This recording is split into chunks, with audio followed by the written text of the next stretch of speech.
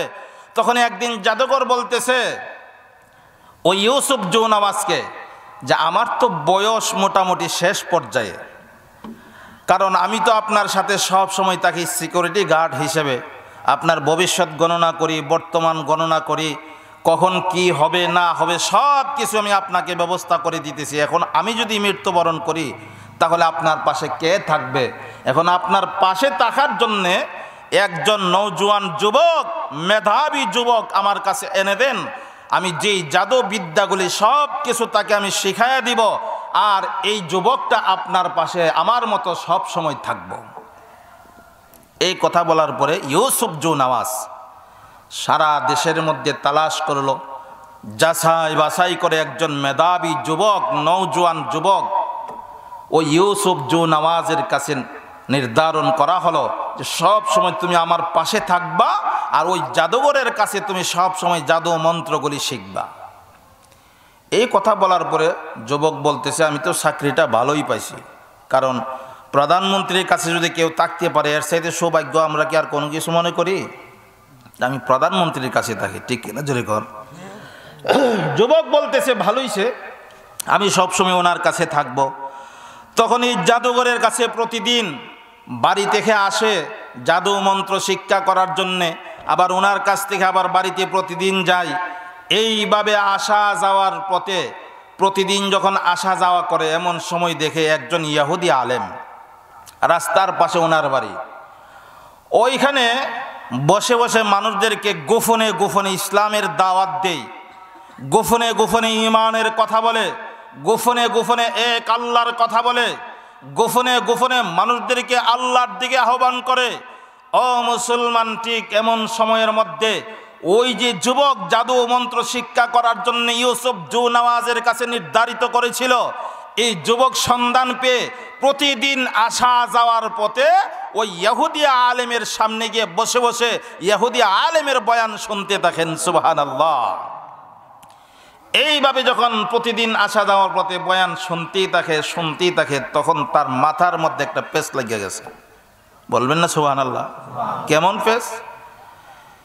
এই যুবক বলতেছে যে আমি যে বাদশার কাছে থাকি সে ইউসুফ জু নওয়াজ, সেও তো নিজেকে নিজে খোদার দাবি করে যে সে নাকি এই দেশের খোদা, আবার এই আলেম আরেকজন খোদার কথা বলে, আরেকজন খোদার সন্ধান দেয়। সেই খোদাকে, আবার ইউসুফ জুনাওয়াজ সেই খোদাকে বোঝার জন্য সে একটা চিন্তায় পড়ে গেছেন। সুবহানাল্লাহ বলেন। এখন এই যুবক বলতেছে, আসলে কি ইউসুফ জুনাওয়াজ আসল খোদা, নাকি যে ইহুদি আলেম যে খোদার কথা বলতেছে সে আসল খোদা? ওই খোদাকে তো আবার দেখাও যায় না, আবার ইউসুফ জুনাওয়াজের সাথে তো আমি প্রতিদিন সাক্ষাৎ করতেছি, ওই খোদাকে তো দেখা যায়। এখন কোনটা বিশ্বাস করবে কোনটা বিশ্বাস করবে না, তার মধ্যে একটা সন্দেহ শুরু হয়ে গেছে। সুবহানাল্লাহ। ও মুসলমান, এই যুবক প্রতিদিন যখন রাস্তা দিয়ে আসা যাওয়া করে আর ইহুদি আলেমের দরবারে বসে, তার মধ্যে যখন সন্দেহ শুরু হয়ে গেছে আসলে কাকে আমি খোদা মানব, এই কথাটা যখন তার মাথায় কাজ করতেছে, এমন সময় আল্লাহর কুদরত বোঝা যায় না। একদিন রাস্তা দিয়ে যখন হাঁটতেছে এমন সময় সামনে একটা 3 রাস্তার মোড় আছে। সাহেব বলেছে, রে যুবক, আমি যদি দুনিয়ার আলো বাতাস তোমার উসিলায় দেখতে পারি, তাহলে আমি এই মুহূর্তে তোমার সঙ্গে ওয়াদা করে নিলাম, আমি এই মুহূর্তে তোমার হাতে কালিমা পড়ব, মুসলমান হয়ে যাব। এই কথা বলার পরে এই যুবক এই মন্ত্রী সাহেবের 2টা চোখে এইভাবে ধরে আল্লাহর দরবারে যখন দোয়া করেছে মুসলমান, আল্লাহর দরবারে দোয়া করা মুহূর্তের ভিতরে ওই অন্ধ মন্ত্রী সাহেবকে আল্লাহ 2টা চক্ষুকে ভালো করে দিয়েছে। সুবহানাল্লাহ, জোরে বলেন না। এবার মন্ত্রী সাহেবের যখন চক্ষু ভালো হয়ে গেছে, ভালো হওয়ার পরে ওই যে ইউসুফ জুনাওয়াজ বেঈমান বাদশাহ, যাকে নিজেকে নিজে খোদার দাবি করত, তার কাছ থেকে কিন্তু যুবক এবং ইহুদি আলেম গোপন ছিল, কিন্তু তারা যে ইসলামের দাওয়াত করে ইউসুফ জুনাওয়াজ জানতেন না, কারণ জানলে শাস্তি দিত, দুনিয়ার থেকে বিদায় করে দিত। ও মুসলমান, এই মন্ত্রী সাহেব যেহেতু এখন ভালো হয়ে গেছে, এখন তো আর খবরটা গোপন থাকবে না, ঠিক কিনা জোরে কোন? মন্ত্রী সাহেব যখন পরের দিন ওই সংসদের ভিতরে হাজির হয়েছে, আবার ইউসুফ জুনাওয়াজ বেঈমান বাদশাহ যখন দেখে তার অন্ধ মন্ত্রী ভালো হয়ে গেছে, চক্ষু দিয়ে এখন সবকিছু দেখতে পায়, সে এখন আশ্চর্য হয়ে গেল। বলতেছে, হে মন্ত্রী সাহেব, তুমি তো এখন ভালো হয়ে গেলা, কারণটা কি? আমার আল্লাহ ভালো করে দিয়েছেন। তাহলে তোমার সেই আল্লাহ কি আমি? নাউজুবিল্লাহ, জুড়ে বলেন। না, আপনি তো আল্লাহ হওয়ার কোনো ক্ষমতা রাখেন না, কোনো যোগ্যতা রাখেন না। তাহলে কি আমি ব্যতীত অন্য কোনো তোমার খোদা আছে? অবশ্যই আছে।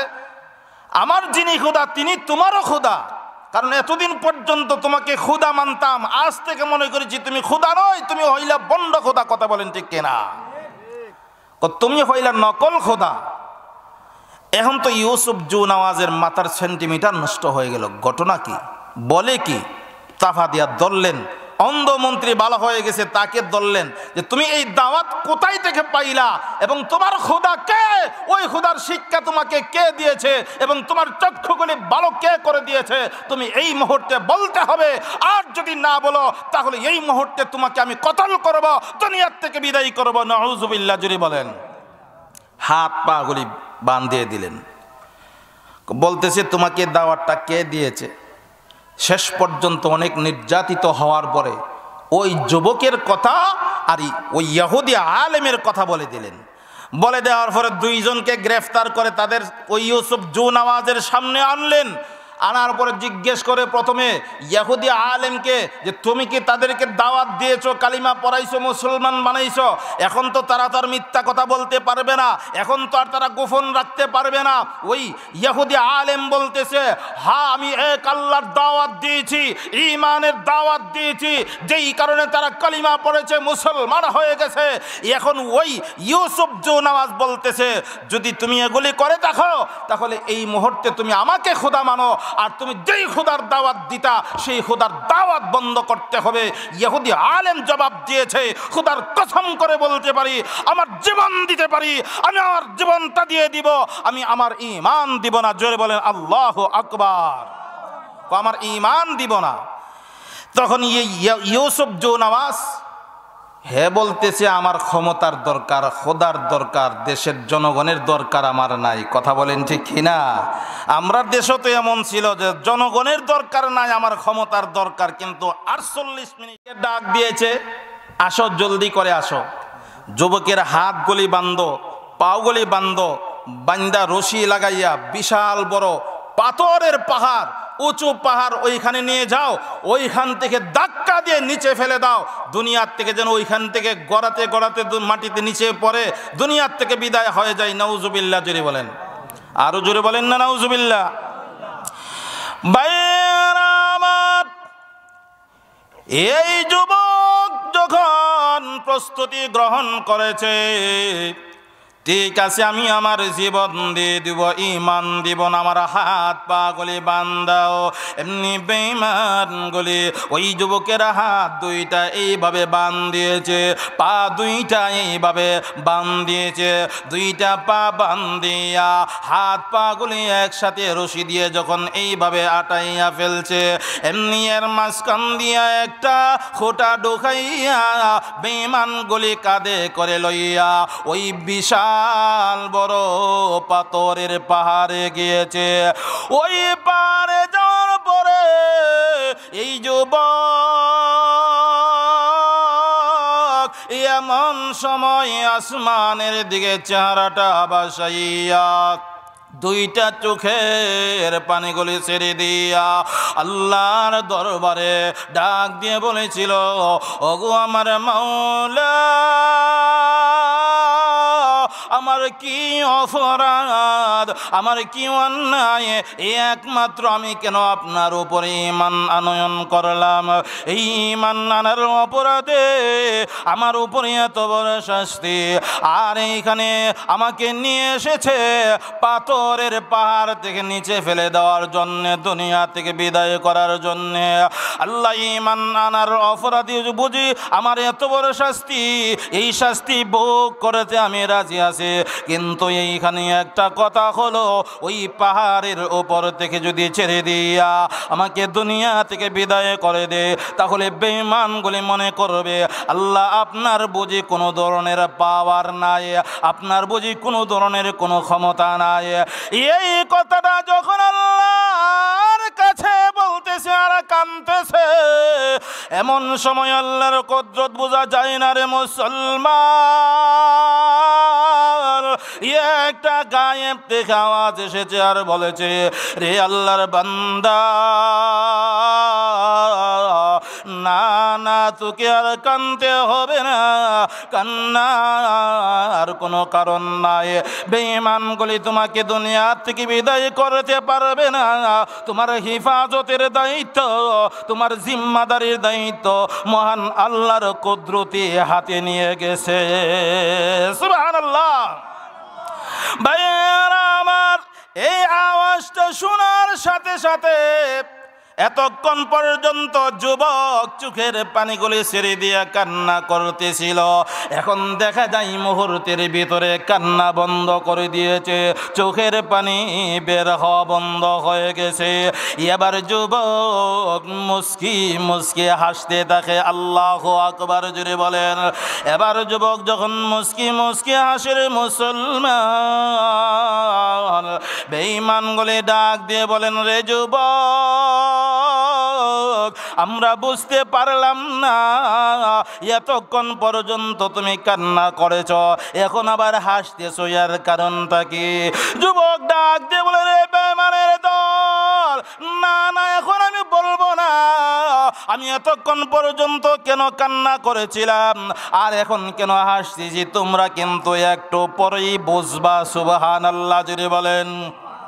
এই কথাটা বলার পরে এই যুবক বলতেছে, হে বেঈমানের দল, আর দেরি করিস না, জলদি করে আমাকে পাহাড়ের উপরে নিয়ে যা।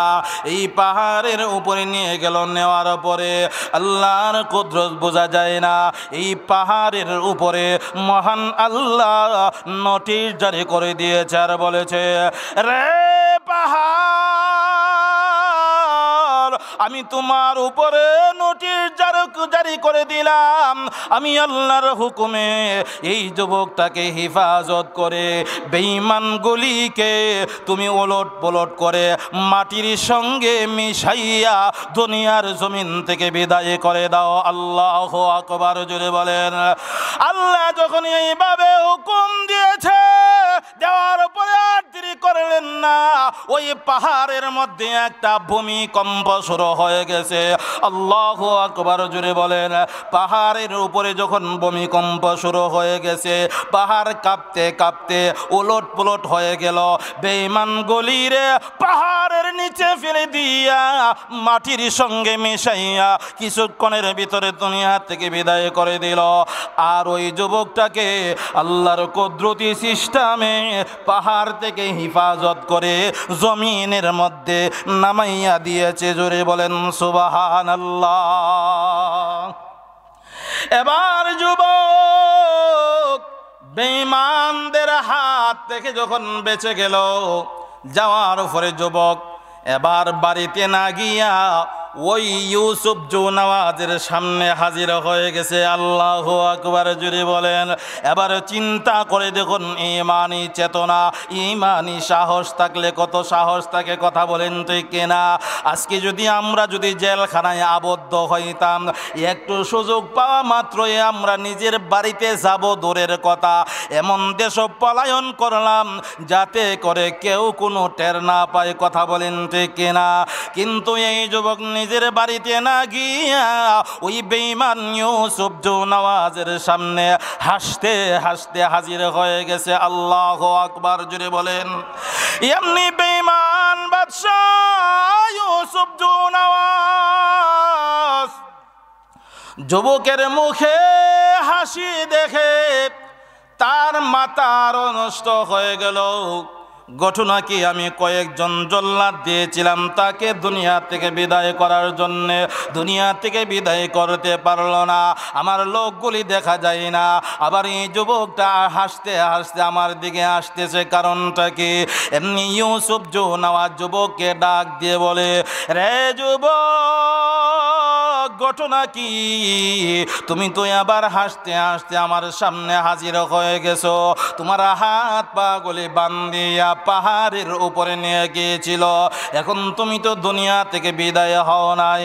ওই আমার লোকগুলি কোথায় গেল? আমার লোকগুলি আসলো না, তুমি এইখানে চলে আসলা। এমনি যুবক ডাক দিয়ে বলেন, রে বেঈমান বাদশাহ, রে বন্ড খুদা, তুমি শুনে রাখো, আমার আল্লাহ তোমার লোকগুলির সঙ্গে এমন ব্যবহার করেছে। আমার আল্লাহ তোমার লোকগুলিরে যে পাহাড়ের উপরে নিয়ে যাওয়ার জন্য বলেছিলা, ওই পাহাড়কে আমার আল্লাহ হুকুম দিয়েছে তোমার লোকগুলিকে নিচে ফেলে দিয়া দুনিয়া থেকে বিদায় করে দেওয়ার জন্যে। এখন দেখা গেল পাহাড়ের নিচে হরে তোমার লোকগুলি দুনিয়া থেকে বিদায় হয়ে গেছে, আর আমার আল্লাহ হেফাজত করে আবার তোমার কাছে, তুমি বন্ড খোদার কাছে আমাকে পাঠাইয়া দিয়েছে। সুবহানাল্লাহ, জোরে বলেন। এখন কি মনে করেন হের শ্বেত কম্বন আর বাড়বো? জোরে বলেন না। তেলে বেগুনে জ্বল্লা উঠছে। এমনি আরে কয়েকজনকে আবার ডাক দিল, হের হাত পা গুলি বান্ধ। কি করব? সাগরের মাঝখানে নিয়ে যাও, ওইখানে নিয়ে ছেড়ে দাও, যাতে করে ওই সাগরের পানির নিচে যে প্রাণীগুলি আছে, বড় বড় মাছ আছে, কুমির আছে, এগুলি যেন তাকে খেয়ে ফেলে, আর ওই সাগরের মাঝখান থেকে যেন সাঁতরাইয়া কোনো জায়গাতে না যাইতে পারে। ও মুসলমান, এই কথা বলার সাথে সাথে আবার যুবকের হাত পা গুলি বান্ধিয়া একটা নৌকা অথবা স্টিমারে উঠাইয়া সাগরের মাঝখানে নিয়ে গেল।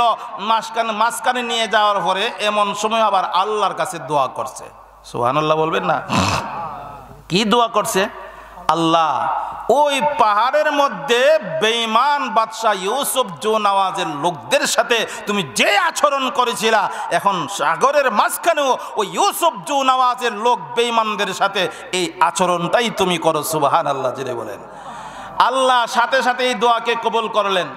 দোয়াকে কবুল করার পরে এই সাগরের মাঝখানে দেখা গেল এমন জলোচ্ছ্বাস শুরু হয়ে গেছে, এমন তুফান শুরু হয়ে গেছে, যেই তুফানের কারণে ওই যে স্টিমার ছিল পানি উলট পুলট করে স্টিমারকে ডুবাইয়া ওই বেঈমান যেই লোকগুলি গিয়েছিল তার হাত পা গুলি বান্ধিয়া নিয়েছিল, এই লোকগুলিরে আল্লাহ পানিতে সবাইয়া সবাইয়া দুনিয়ার থেকে বিদায় করে দিয়েছেন। সুবহানাল্লাহ।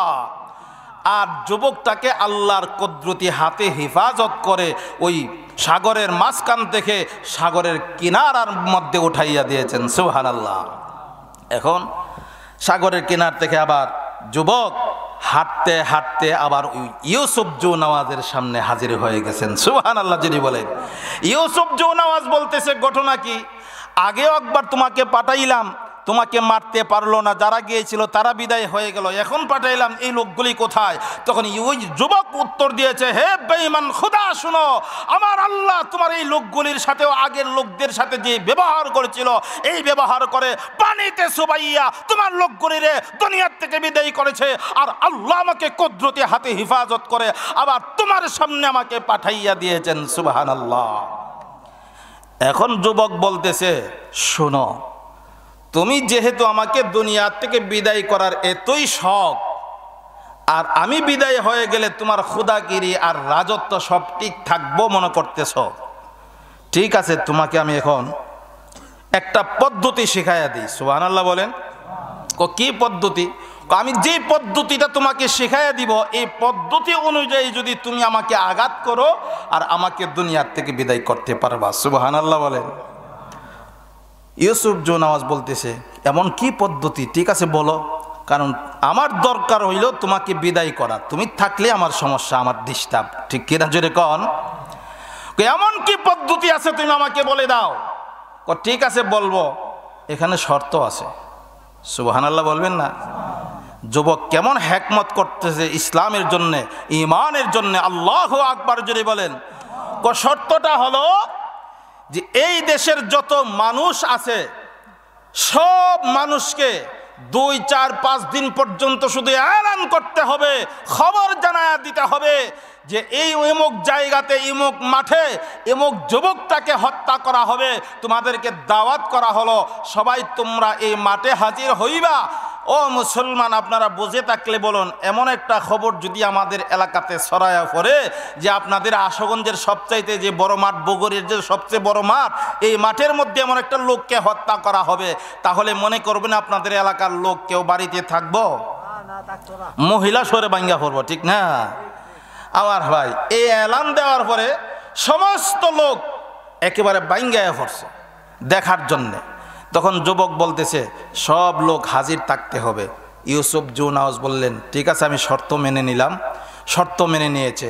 মেনে নেওয়ার পরে ও মুসলমান, তখন এই যুবক বলতেছে, এইখানে আমার 2টা হাত 2টা পা একটা ফিলারের সঙ্গে বাঁধ দিবা। সুবহানাল্লাহ বলবেন না? কেমন যুবক, এবার চিন্তা করেন। আমরা কি বলতে পারবো এই ধরনের কথা? জোরে বলেন, পারবো না। আমারে ভালো করে বাঁধ দিবেন, দেওয়ার পরে সকল মানুষের সামনে, সমস্ত মানুষের সামনে এই কথাটা উচ্চারণ করবা যে বিসমিল্লাহির রহমানির রহিম, যুবকের খোদার নামে আমি তীর নিক্ষেপ করলাম এই যুবকের উপরে। তখন সাথে সাথে আমার উপরে তীরের আঘাত পড়ার পর আমি দুনিয়ার থেকে বিদায় হয়ে যাব। সুবহানাল্লাহ। এই কথা বলার পরে ইউসুফ জুনাওয়াজ বলতেছে, ঠিক আছে, কারণ আমার তো খোদাগিরির দরকার, এই কথা যদি বলতে হয়, এরপরে যদি তুমি দুনিয়ার থেকে বিদায় হও, তবু তুমি বিদায় হয়ে যাও, আমি এই কথা বলবো। যদি এই কথা তুমি না বলো, তাহলে কোনো দিন 1000 চেষ্টা করতে পারবা, তুমি আমাকে বিদায় করতে পারবে না। আমার আল্লাহর নাম যখন তুমি উচ্চারণ করবা, আর আমার আল্লাহর নাম উচ্চারণ করার পরে যখন আমার উপরে আঘাত করবা, আল্লাহ সাথে সাথে আমাকে মৃত্যু দান করবেন। সুবহানাল্লাহ বলেন। তাই করা হলো। সারা দেশের মধ্যে এমনভাবে সবাইকে দাওয়াত করা হলো, জনগণ সবাই হাজির হয়েছে। হাজির হওয়ার পরে যুবককে একটা ফিলারের সঙ্গে বান দিয়েছে। বান দেওয়ার পরে ওই ইউসুফ জু নওয়াজ নিজের হাতে একটা বল্লম নিয়েছে। সেই বল্লমটা নেওয়ার পরে যখন বিসমিল্লাহির রহমানির রহিম এই বিসমিল্লাহ পড়ার পরে আর বললেন যে এই যুবকের খোদার নামে, যুবকের খোদা আল্লাহর নামে আমি যুবকের উপরে তীরের আঘাত করলাম, এই যুবকটা যেন মৃত্যুবরণ করে। এই কথা বলে যখন এই বল্লমটা যুবকটার উপরে ছেড়ে দিয়েছে, মাথার এই কপালের মধ্যে পড়ে যুবকটার সাথে সাথে দুনিয়া থেকে বিদায় হয়ে গেছেন। জোরে বলেন আল্লাহু আকবার। আমার ভাই, যুবকটা বিদায় হওয়ার পরে যুবকের কেমন হিকমত দেখেন। ওই যে মানুষগুলি সবাই হাজির হয়েছে, হাজির হওয়ার পরে সকল মানুষের মধ্যে একটা আলোচনা শুরু হয়ে গেছে। ঘটনা কি? এতদিন পর্যন্ত ইউসুফ জু নওয়াজকে আমরা খোদা মানতেছি, আর সে নিজের খোদাকে নিজে খোদার দাবি করতেছে। আজকে সে নিজের জবান থেকেই ওই যুবকের খোদার নাম উচ্চারণ করেছে, আর যুবকের খোদার নামে যুবকের উপরে আঘাত করেছে, আর বিসমিল্লাহ পড়েছে এই শত শব্দটা, আর যুবকের খোদাকে এই কথাটা তো আমরা বুঝতে পারলাম না। ও মুসলমান, এই কথা বলার পরে এলাকার লোকজনের মধ্যে যখন একটা আলোচনা শুরু হয়ে গেল, আলোচনা করতে করতে এক পর্যায়ে দেখা গেল সবার মধ্যে আল্লাহর পরিচয় পেয়ে গেল। সবাই বলতে লাগলো যে ওই যুবকের খোদাই আসল খোদা, আর ইউসুফ জু নওয়াজ হলো বন্ড খোদা। আমরা এই মুহূর্তে সকল মানুষ উপস্থিত লোকজন বলে দিল, হে বেঈমান খোদা ইউসুফ জু নওয়াজ, শুনে রাখো, আমরা এই মুহূর্তে সকল মানুষ ওই যুবকের খোদার উপর ঈমান আনয়ন করে ফেললাম। সুবহানাল্লাহ জোরে বলে। কষ্ট হইতেছে আপনাদের না? আমি ছেড়ে দেবো আপনাদের, যিনি আজকে বিশেষ বক্তা হজরতে চলে আসছেন আপনাদের মাঝে। এর আগে আগে আমি অল্প সময়ের ভিতরে সংক্ষিপ্তভাবে শেষ করে দিব। কষ্ট হবে না তো ইনশাআল্লাহ? হ্যাঁ না, আপনাদের আওয়াজের লক্ষণ ভালো না। হ্যাঁ, একটু পরীক্ষা করে লাই করতাম, দেখা যাইব পরীক্ষার মধ্যে মানে কে কে রাজি আছেন। তো আওয়াজটা যখন উঁচা হবে তাহলে বোঝা যাইব আপনাদের বয়ান শোনার আগ্রহ আছে। তার আওয়াজটা দেখা যাবে কার কতটুকু উঁচা। জোরে জোরে মহাব্বতে আমার সাথে একসাথে লা ইলাহা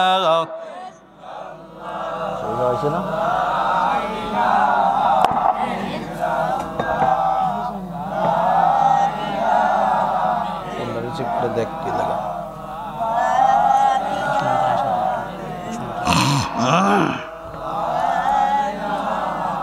আওয়াজ উঁচা হচ্ছে না। জোরে জোরে মহাব্বতে লা ইলাহা ইল্লাল্লাহ, লা ইলাহা, লা ইলাহা ইল্লাল্লাহ, লা ইলাহা, লা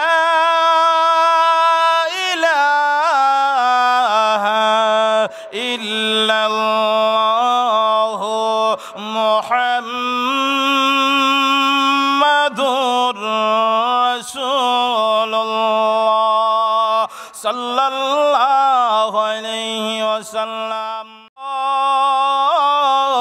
যখন দুনিয়া থেকে বিদায় হয়ে গেছে, উপস্থিত সকল লোকজন যখন একসাথে কালিমা পড়ে মুসলমান হয়ে গেছে, এমন সময় ইউসুফ জু নওয়াজ নিজেকে আর কন্ট্রোল রাখতে পারলেন না। এমন সময় তার যত গুন্ডা বাহিনী ছিল সবাইকে ডেকে আনছে। আনার পরেও হুকুম দিয়েছে, আর দেরি করিও না, তোমাদের অস্ত্রগুলি ব্যবহার করো, যেমনইভাবে আমাদের বাংলাদেশের জনগণের উপরে ব্যবহার হয়তো। কথা বলেন ঠিক কিনা? এইভাবে জনগণকে দুনিয়া থেকে বিদায় করে দেওয়ার জন্যে তার বাহিনীদেরকে বলে দিল, তোমরা জায়গায় জায়গা গর্ত খনন করো, আর এই গর্তের ভিতরে আগুন জ্বালায়া দাও। এই আগুনের ভিতরে সমস্ত মানুষদেরকে, মুসলমানদেরকে নিক্ষেপ করো, আর ওই আগুন দিয়া জ্বালাইয়া দুনিয়া থেকে বিদায় করে দাও। নাউযুবিল্লাহ জোরে বলেন। ওরে মুসলমান, এই হুকুম দেওয়ার পরে বেঈমান গুলি আর দেরি করলেন না। জায়গা জায়গা যখন গর্ত খনন করেছে, আগুন ধরাইয়া দেওয়া হয়েছে। মুসলমানদেরকে হাত পাগুলি বান্ধিয়ে গ্রেফতার করে যখন নিয়ে আসলেন, আসার পরে আগর গর্তের কিনারার মধ্যে বসাইলেন, দাঁড় করাইলেন। এমন সময় বেঈমানগুলি আগুনকে এইভাবে আঙ্গুল দিয়া গোতা দিয়ে দেখাইয়া বলতো, রে মুসলমান, এখনো তোমার সময় আছে, তুমি কালিমা ছেড়ে দাও, মুসলমান ধর্ম ত্যাগ করো, ইউসুফ জু নামাজকে খোদা মানো, আর যদি না ছাড়ো এই মুহূর্তে তোমাকে এই আগুনের গর্তের ভিতরে ফালাইয়া দেওয়া হবে, আর আগুনের মধ্যে পড়ে ছাই হইয়া দুনিয়া থেকে তুমি বিদায় হয়ে যাইবা। কিন্তু না না, মানুষগুলি এমন ভাবে ঈমান গ্রহণ করেছে, আল্লাহর মহব্বতকে অন্তরের ভিতরে এমন ভাবে জায়গা করে নিয়েছে, ওই মুসলমানগুলি বলতেছে, আমার জীবনের চেয়ে আমার ঈমানের দাম বেশি, আমার জীবনের চেয়ে আমার আল্লাহর দাম বেশি, আমার জীবনটা দিয়ে দিব, আগুনকে গ্রহণ করে নিব, আমি ঈমান দিব না। জোরে বলেন সুবহানাল্লাহ। এইভাবে দেখা গেল একজন আর দুইজন নয়, 19,999 জন মুসলমানকে এইভাবে আগুনের মধ্যে ফালাইয়া দুনিয়া থেকে বিদায় করেছে। এইভাবে আস্তে আস্তে করে যখন শেষ নাম্বারে একটা লোক ছিল, এই লোকটা হলো একজন মহিলা। এই মহিলার সঙ্গে আবার 6 মাসের একটা ছোট বাচ্চা ছিল। সুবহানাল্লাহ বলেন। সন্তানের প্রতি মায়ের দরদ আছে না নাই? যেখানে আবার মহিলাটাকে আগুনের মধ্যে ফালাইয়া দেওয়া হবে, এমন সময় এই মা একবার সন্তানের চেহারার দিকে তাকায়, আবার বেঈমানগুলির চেহারার দিকে তাকায়, আবার উপরের দিকে আসমানের দিকে তাকায়। এবার দেখে লক্ষণ ভালো না, মায়ের সঙ্গে মেয়েটাকেও আগুনের, বাচ্চাটাকেও আগুনের মধ্যে ফালাইয়া দেওয়া হবে। এই মা মায়া ভরা কণ্ঠে ডাক দিয়ে বললেন, রে বেঈমানের দল, আমি মাকে আগুনের মধ্যে ফালাইয়া দুনিয়া থেকে বিদায় করে দেবে, আমার মনে কোনো কষ্ট নাই। আমি তোমাকে একটা কথা বলতে চাই, আমার এই সন্তানটাকে আগুনের মধ্যে দিও না। আরে মুসলমান, এই কথা বললে কোন কাজ হবে? বেঈমানদের অন্তরে তো মুসলমানদের প্রতি কোনো ধরনের বিন্দু পরিমাণ মায়া নাই, মহব্বত নাই। কথা বলেন ঠিক কিনা? এই কথাটা বলার সঙ্গে বেঈমান গলিয়ার দিরে করলেন না। মায়ের কোল থেকে ছোট 6 মাসের শিশু বাচ্চাটাকে এইভাবে খাবলা দিয়ে যখন তাদের কাছে নিয়ে আনলো, আর এমন ভাবে চাপা দিয়ে ধরেছে, বেঈমানগুলির ভয়ঙ্কর চেহারা দেখে এই বাচ্চাটা মা মা বলে চিৎকার শুরু করে দিয়েছে। দুইটা হাত এইভাবে সামনের দিকে বাড়াইয়া শুধু মা মা বলে চিৎকার করে। এইভাবে মা মা বলে চিৎকার করলে কোন কাজ হবে রে মুসলমান? বেঈমানদের অন্তরে তো কোনো বিন্দু পরিমাণ মায়া নাই। এই অবস্থার মধ্যে বাচ্চাটাকে মায়ের সঙ্গে মোটা রশি দিয়া এমন ভাবে শক্ত করে বান দিয়েছে, 6 মাসের বাচ্চাটার বুকের হাড্ডিগুলি নরম হওয়ার কারণে, এই শক্ত বানের কারণে হাড্ডিগুলি ভিতরের দিকে চলে গিয়েছে। বাচ্চাটা আর সহ্য করতে পারে না। বাচ্চাটার সমস্তটা দেহের রক্ত যেন তার চেহারার মধ্যে উঠে গিয়েছে। আল্লাহু আকবার, জোরে বলেন। এমন সময় এই দরদি মা আর সহ্য করতে পারলেন না, বাচ্চার চেহারার দিকে তাকাইয়া এমন সময় আল্লাহকে ডাক দিয়ে বলেন, আল্লাহ তোমার কুদরতি কলিজায় কি একটু মায়া হয় না? তোমার কুদরতি কলিজায় কি একটু দয়া হয় না? এইভাবে যখন মা আল্লাহর দরবারে কান্দে, এই মুহূর্তে মহান আহকামুল হাকিমিন আল্লাহ রব্বুল আলামিন মাকে সান্ত্বনা দেওয়ার জন্যে অন্য কোনো সিস্টেম ব্যবহার করেন নাই, অন্য কোনো পদ্ধতি ব্যবহার করেন নাই। মহান আল্লাহ বেঈমানদেরকে দেখা দেওয়ার জন্যে আর মাকে বিশ্বস্ত করার জন্যে এই 6 মাসের শিশু সন্তানের জবানটা আল্লাহ খুলে দিয়েছেন। খুলে দেওয়ার পরে এই 6 মাসের শিশু বাচ্চাটা ডাক দিয়ে বলে, মা, ওগো আমার মা, আপনি আর কানবেন না, আপনার কান্নার কোনো কারণ নাই। যদিও দেখতেছেন সেটা আগুন, সেটা কিন্তু আগুন নয়, সেটা হলো জান্নাতের বাগান, আমার জন্যে আপনার জন্যে অপেক্ষা করতেছে। আর জোরে বলেন না সুবহানাল্লাহ। এই জন্যে আল্লাহ বলেন, ইন্নাল্লাযীনা ক্বালু রাব্বুনাল্লাহ, ইন্নাল্লাযীনা ক্বালু রাব্বুনাল্লাহ সুম্মা ইসতাকামু তাতানাজ্জালু আলাইহিমুল মালাইকা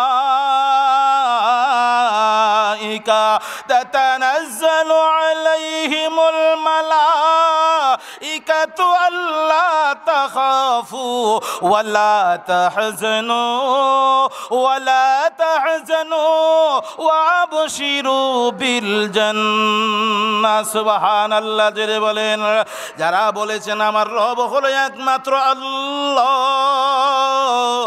আল্লাহ বলার পরে যদি এই মানুষটার উপরে কোনো ধরনের নির্যাতন আসে, কষ্ট আসে, এমন সময় যদি এই মানুষটা এই ঈমানের উপরে অটল থাকতে পারে, মজবুত থাকতে পারে, তাহলে এই মানুষটার জন্যে মহান আল্লাহ রহমতের ফেরেশতার মাধ্যমে সুসংবাদ দেন আর বললেন, এই ঈমানওয়ালা, তোমার কোনো ডর নাই, ভয় নাই, তুমি নিঃসন্দেহে একদিকে দুনিয়া থেকে বিদায় হবে, অপরদিকে মহান আল্লাহ তোমার জন্যে জান্নাতকে ওয়াজিব করে দিবে। সুবহানাল্লাহ। আমার ভাই, এই জন্যই বলতেছিলাম, এইভাবে ওই মুসলমানদেরকে এই ঘটনাটা ঘটেছিল নবীজি দুনিয়াতে আসার 70 বছর আগে। তখন এই ঘটনাটা ঘটাইয়া আল্লাহ ওই মুসলমানদেরকে এবং আমাদের নবীকে, নবীর সাহাবায়ে কেরামদেরকে আল্লাহ এই কথাটাই বোঝাইয়া দিয়েছেন, দুনিয়াতে আসলে পরে আমার উপরে ঈমান আনার উপরে বেঈমানদের পক্ষ থেকে নির্যাতিত হবে, এটাই স্বাভাবিক। আর আমি আল্লাহ তোমাদের কাছ থেকে ঈমানের পরীক্ষা নিব, তখন তোমরা যখন ঈমান পরীক্ষায় ফাঁস করবা, আমি আল্লাহ তোমাদের সঙ্গে ওয়াদা দিয়েছি, আমি আল্লাহর তৈরি জান্নাত তোমাদেরকে ওয়াজিব করে দিব। সুবহানাল্লাহ। আমার ভাই, এই জন্য শর্ত হলো আমাদের ঈমানটাকে মজবুত করতে হবে। কারণ বর্তমান সময়ে সারা দেশের মধ্যে মুসলমানদের কিন্তু ঈমানের পরীক্ষা শুরু হয়ে গেছেন। কথা বলেন ঠিক কিনা? আমার ভাই, পরীক্ষা শুরু হয়ে গেছে কেন? কারণ আমরা আল্লাহর হুকুম থেকে দূরে সরে গিয়েছি, আল্লাহর কথাগুলি মানি না, নামাজ পড়ি না, রোজা রাখি না, নবীর তরিকা মানি না। এই জন্য আল্লাহ আমাদেরকে বেঈমানদের হাতে ফিটা খাওয়াইয়া, মার খাওয়াইয়া শায়েস্তা করে আমাদেরকে আবার ফতে আনবেন। কথা বলেন ঠিক কিনা? এরপরে দেখবেন মুসলমান কিন্তু টেকই থাকবে, বেঈমানগুলি থাকবে না। থাকবে। এখানে একটা উদাহরণ দিয়েছে তানবী রহমাতুল্লাহ আলাইহি, দাঁত এবং জিহ্বার সঙ্গে। দাঁত শক্ত নাকি জিহ্বা শক্ত? জোরে বলেন না। দাঁত শক্ত, জিহ্বা নরম। দাঁতের সঙ্গে উদাহরণ দিয়েছে বেঈমান কাফেরদেরকে, আর জিহ্বার সঙ্গে উদাহরণ দিয়েছে মুসলমানদেরকে, ঈমানওয়ালাদেরকে। সুবহানাল্লাহ। দেখবেন জিহ্বা যখন এদিকে যায় দাঁতে চাপ মারে, এদিকে আসলে দাঁতে চাপ মারে, সামনের দিকে আসলে দাঁতে চাপ মারে, ঠিক কিনা জোরে কোন? অর্থাৎ তিন দিকে দাঁতে হামলা করে, আর পিছনের দিকে তো যাওয়ার কোনো জায়গা নাই, ঠিক কিনা জোরে কোন? আবার এই জিহ্বা দেখবেন দাঁতে যখন কোনো কিছু লাগে, জিহ্বা হাজার চেষ্টা করে দাঁতের গোড়া থেকে এগুলি বের করার জন্য, ঠিক কিনা জোরে কোন? আবার সুযোগ পাইলে দাঁতে জিহ্বার একবার 12টা বাজায় দেয়, ঠিক কিনা জোরে কোন? এরপর কিন্তু জিহ্বা থামে না, থামে, জিহ্বা উপকার করতেই থাকে। ঠিক তেমনই ভাবে বেঈমান কাফেররা মুসলমানদেরকে আক্রমণ করে, মুসলমানরা সহজে ফাল্টা আক্রমণ করে না, মুসলমানরা সহ্য করে ধৈর্য ধরে কথা বলেন, ঠিক কিনা? আর মুসলমানেরা তাদেরকে বুঝাইতে থাকে, এরপরে সহজে তাদের উপরে হামলা করে না। ও মুসলমান, শেষ পর্যন্ত দেখা গেল আস্তে আস্তে করে দাঁত কিন্তু মরণের আগে একটা একটা করে সব পড়ে যায়, ঠিক কিনা জোরে কোন? আর মরণের আগ পর্যন্ত একটা মানুষের জিহ্বা পড়ছে কেউ বলতে পারবে? যতই বয়স হয়েছে কিন্তু জিহ্বা পড়ে নাই, দাঁত কিন্তু সব পড়ে যায়। ঠিক তেমনি ভাবে বেঈমানগুলি মুসলমানদের উপরে নির্যাতন করতে পারবে। মুসলমানদেরকে নির্যাতন করার পরে আমরা যদি ধৈর্য ধরতে পারি, আমরা যদি ঈমানের পরিচয় দিতে পারি, তাহলে বেঈমানগুলি আস্তে আস্তে সব ধ্বংস হয়ে যাবে। ওই জিহ্বা যেমন ঠিক থাকবে, জিহ্বার মতো মুসলমানেরাও কিয়ামত পর্যন্ত সব ঠিক থাকবে। যেদিন মুসলমান থাকবে না, এদিন দুনিয়াও থাকবে না। কথা বলেন ঠিক কিনা? আর জোরে বলেন ঠিক কিনা? আর মুসলমানেরা কিন্তু যাদের ঈমান মজবুত আছে, শক্ত আছে, তারা কিন্তু কোনোদিন মরণকে ভয় করে না, ঠিক কিনা জোরে কোন? তাদের সংখ্যা বেশি হতে হয় না, তাদের সংখ্যা যখন অল্প থাকে, এই বেঈমানগুলির মোকাবেলা করতে যায়, তখন নারায়ে তাকবীর আল্লাহু আকবারের স্লোগান যখন দেয়, আল্লাহু আকবারের স্লোগান দেওয়ার সাথে সাথে তার ঈমানি শক্তি বৃদ্ধি পায়। আর ঈমানি শক্তি লয়ে যখন বেঈমানদের সামনে, বেঈমানদের মোকাবেলায়, বেঈমানদেরকে আক্রমণ করতে যায়, তাহলে একজন মুসলমানের সামনে হাজার হাজার বেঈমান থাকতে পারে, মুসলমানের চোখে লাগবে না। এই মুসলমান তাদেরকে কচু কাটা করতে একটা মুহূর্ত দেরি করবে না। কথা বলেন ঠিক কিনা? ইয়ারমুকের যুদ্ধের ময়দানে বেঈমানদের সংখ্যা ছিল 60,000। বেঈমানদের সংখ্যা কত ছিল? 60,000। আর মুসলমানদের সংখ্যা মাত্র অল্প ছিল। তখন রসুলের একজন সাহাবী সেনাপতি ছিল। ওই সাহাবী বলতেছে, এমন সময় ফজরের নামাজের পরে যখন এইভাবে বসার পরে বলতেছে, 60,000 বেঈমানদের মোকাবেলায় এমন কে যোদ্ধা বাহাদুর আছো, তাদের সাথে জিহাদ যুদ্ধ করতে পারবা? এমন সময় একজন নবীজির সাহাবী লাফ দিয়ে দাঁড়ায় গেছেন। জোরে বলেন আল্লাহু আকবার। আমি পারবো।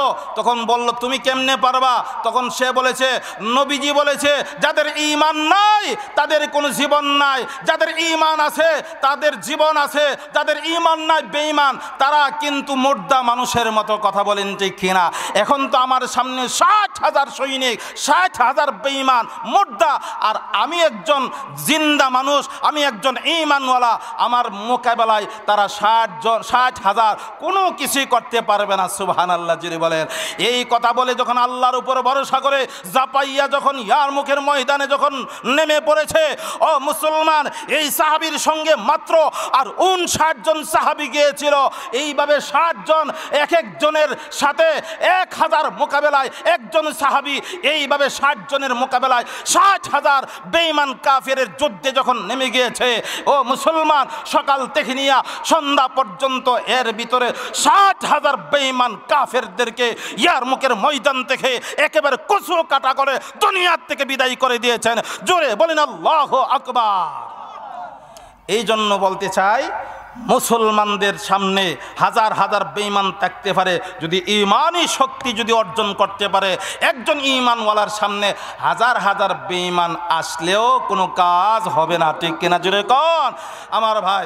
এই জন্য আমি বলবো, বর্তমান সময়ে পরিস্থিতির মোকাবেলা করতে গিয়া আমাদের ঈমানটাকে মজবুত করতে হবে। আর ঈমানকে মজবুত করতে হলে আল্লাহর হুকুম মানতে হবে, নবীর তরিকা মানতে হবে, নামাজ পড়তে হবে। কথা বলেন ঠিক কিনা? আমরা কে 5 ওয়াক্ত নামাজ নামাজ পড়বো, আজ থেকে নামাজ কাজা করব না। আমরা এইভাবে আল্লাহর সঙ্গে ওয়াদা করি, দুইটা হাত উঠাইয়া, আল্লাহ তুমি আমাদেরকে কবুল করো, আমাদের জীবনের গুনাহ মাফ করো, আল্লাহ আমাদেরকে 5 ওয়াক্ত নামাজি বানায় দাও, নবীর তরিকা মানার তৌফিক দান করো। এইভাবে নবীর তরিকা মানার মাধ্যমে, 5 ওয়াক্ত নামাজি হওয়ার মাধ্যমে আমাদের ঈমানটাকে মজবুত করো। সবাই জোরে বলুন আমিন, আরো জোরে বলুন আমিন। আমার ভাই, আমি আপনাদেরকে অনেক সময় কষ্ট দিয়েছি, আপনাদের মাঝে এখন এই মুহূর্তে আলহামদুলিল্লাহ হাজির হয়ে গেছেন বাংলাদেশের একজন আলোচিত